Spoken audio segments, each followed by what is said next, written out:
Welcome everybody. Steve McKenzie, the Chief Innovation Officer here at Momentus Technologies for our latest in our Innovator Series of interviews.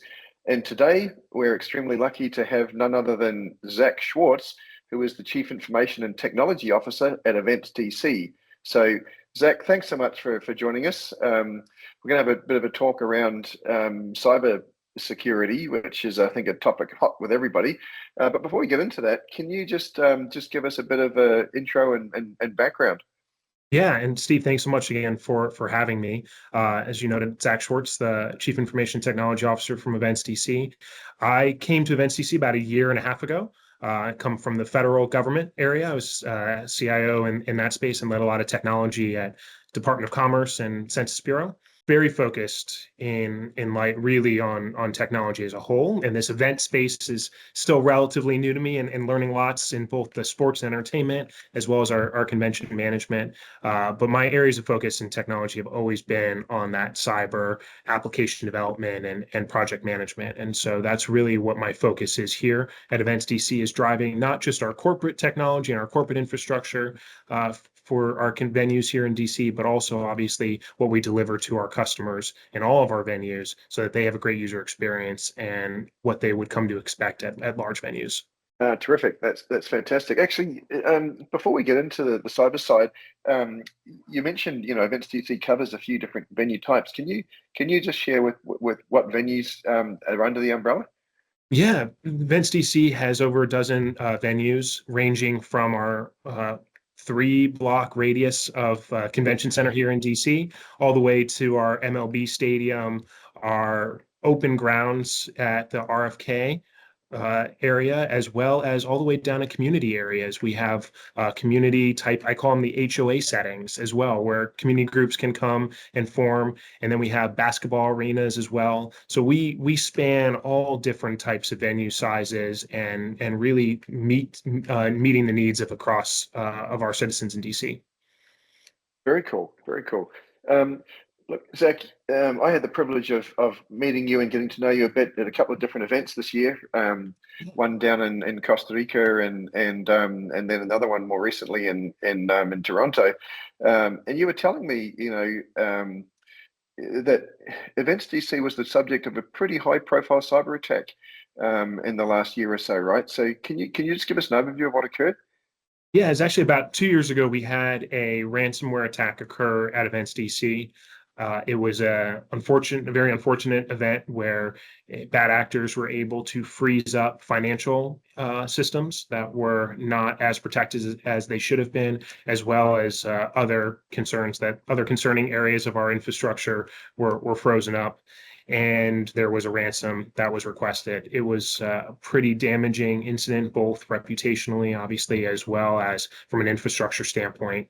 And I came in. Our president and CEO had only been in the job for a couple weeks at that point, and it was a real wake-up call for her in particular, who didn't come from technology space, to make that investment. And I joined about a few months later after she did a search, and have been kind of really focused on repairing and getting Events DC well past that in the last year and a half. Wow, yeah, that's quite the process by the sounds of it. So who are the types of people or organizations that are attempting to hack venues, and why are they targeting us? We're seeing bad actors, as I call them, ranging from the lone actor who might be in their basement all the way to very complex and serious hackers and teams of hackers, for that matter, from across the world. We see their traffic, and really, at a place like Events DC, where we host high profile events, including NATO's 75th anniversary we had recently, certainly a lot of engagement with our president, vice president, and other senior political leaders in DC. We see them after venues all across the board because of who's here, the kind of information, the embarrassment that they could make of those political figures or of certain events. But even more so because they see venues as an area that haven't invested as they should have in technology and certainly in cybersecurity. And I certainly, as we've talked about before, see that lack of investment, unfortunately, in a lot of venues in their ability to protect cyber. And I think that's been of big interest, unfortunately, to bad actors.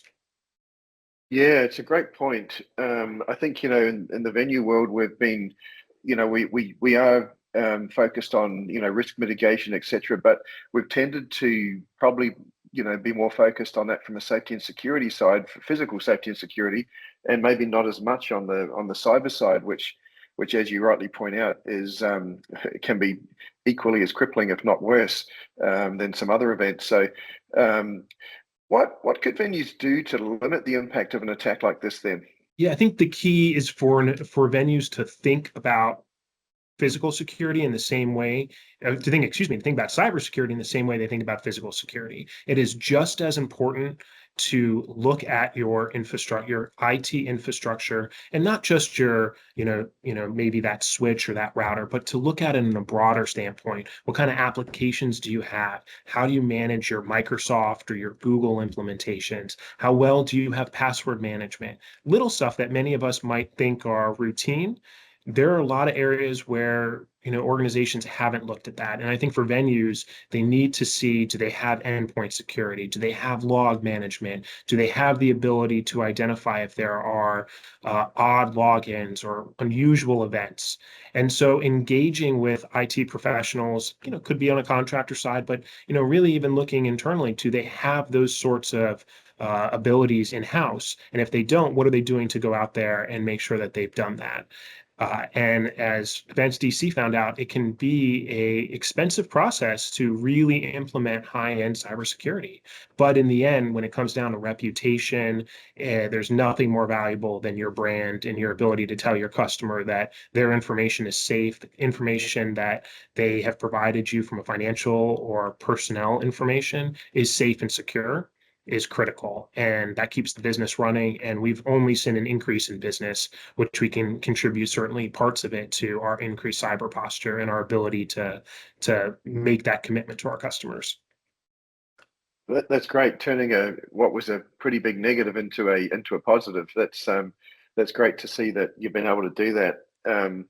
Yeah, look, I get asked this pretty regularly. Why would someone attack a convention center or a stadium and I think, like you say, besides the high profile events that some of our venues hold, it also comes down to a simple money transaction, right? As you said, they see us as a low hanging fruit, pretty low in terms of our protection, and an easy way to get some ransom paid. So yeah, do things like multi-factor or two-factor authentication, that sort of stuff, I imagine helps a lot to you. Yeah, it's definitely helpful. And going beyond that too is technologies just to help train our teams. We do a lot, and I'm sure many companies are out there doing phishing simulations, but even adding to that, what about text messages? What about phone calls? We do a lot of work with our staff using technology to simulate what happens when and if a bad actor reaches out to them, not just from a phishing standpoint.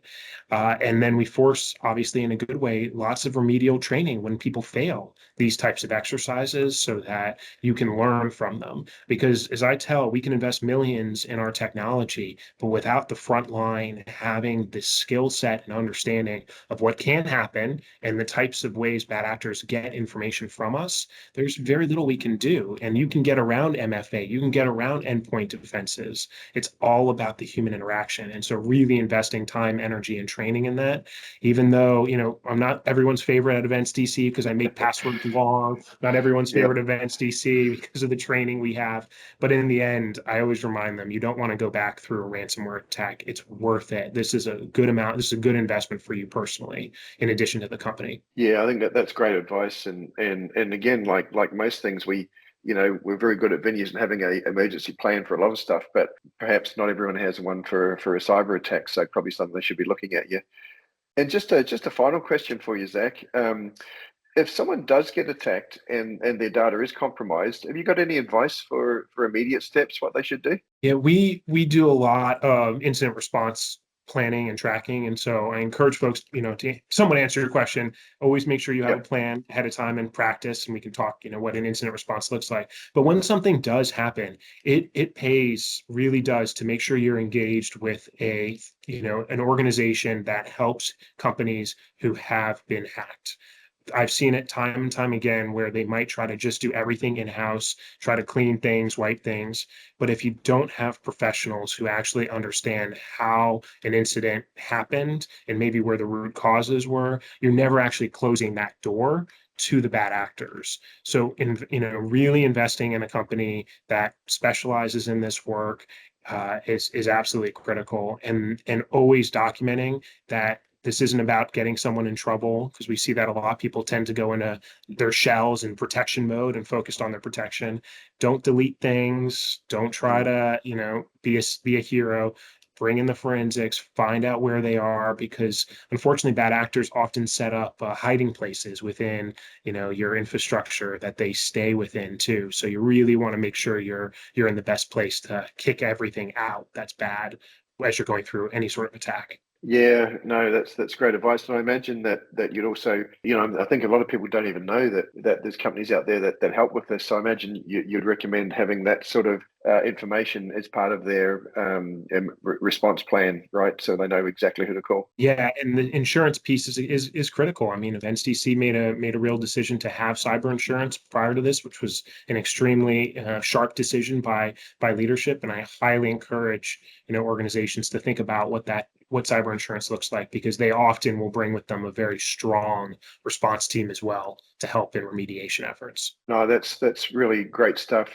Thanks so much for sharing that with us, Zach. Sorry that you had to go through the process to get get yourselves to where you are now. But I'm sure that, like you said, it's now a negative that's been turned to a positive. So people are coming to the venues because they know that you've got some great cybersecurity process and Yes. that in place to stop this ever happening again. So really appreciate you sharing your insights there, and look forward to seeing you again at an event somewhere else around the world soon. Yes.